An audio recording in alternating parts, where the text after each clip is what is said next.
जितिया माई की जय, जीत वाहन देव बाबा की जय।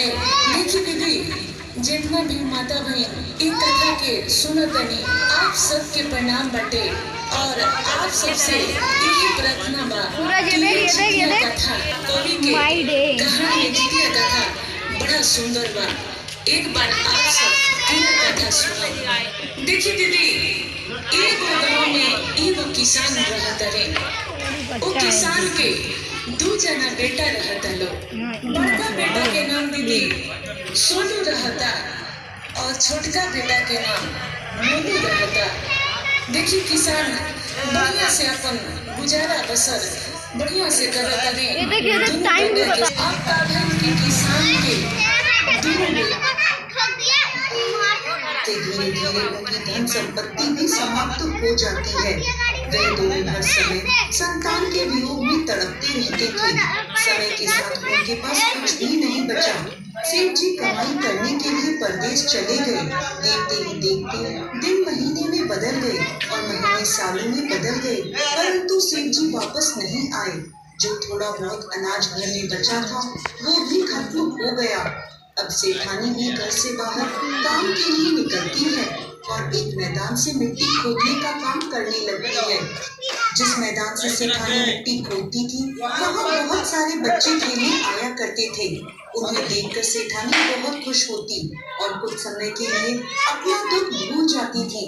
जब वह वापस अपने घर आती तो फिर वह अपने बच्चे के वियोग में तड़पने लगती। अब वह हर रोज काम पर जाती और मैदान में खेलते बच्चों को देखकर खुश होती रहती थी।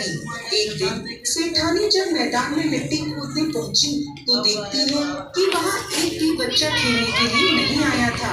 यह देख सेठानी को बहुत दुख होता है।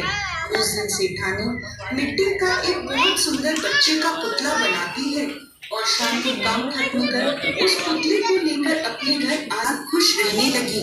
वह उसे खाना खिलाती, कपड़े पहनाती और उसके साथ खेला करती थी। जब भी वह काम पर जाती उस पुतले को अपने साथ कपड़े में लपेट कर ले जाया करती थी। ऐसे ही समय बीतता गया। एक दिन सेठानी उस पुतले को लेकर जा रही थी।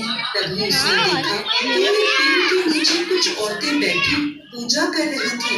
सेठानी उनके पास गई और उनसे पूछने लगी, बहन ये आप कौन सी पूजा कर रही हैं? इस पूजा से क्या फल प्राप्त होता है, मुझे भी बताइए। तब वह औरतें बोली, इस व्रत का नाम जीवित पुत्रिका व्रत है।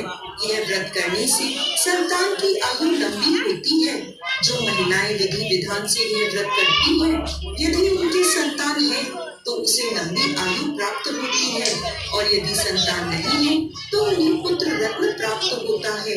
यह सुनकर सेठानी सोचने लगी, मैं भी अपने पुत्र शामू के लिए यह व्रत करूंगी। अब सेठानी ने मन में ठान लिया कि अगले वर्ष से वो भी अपने पुत्र की लंबी आयु के लिए जीवित पुत्र का व्रत किया करेगी। समय बीतता है और अगले वर्ष फिर से जितिया का व्रत आता है।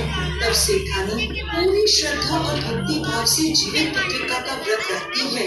दिन रात जब भगवान से अपने पुत्र शामू की लंबी आयु की प्रार्थना करती रहती है। अगले दिन सेठानी ने जितिया व्रत का पारण पूरे विधि विधान के साथ किया और फिर हमेशा की तरह अपने काम में लग गई।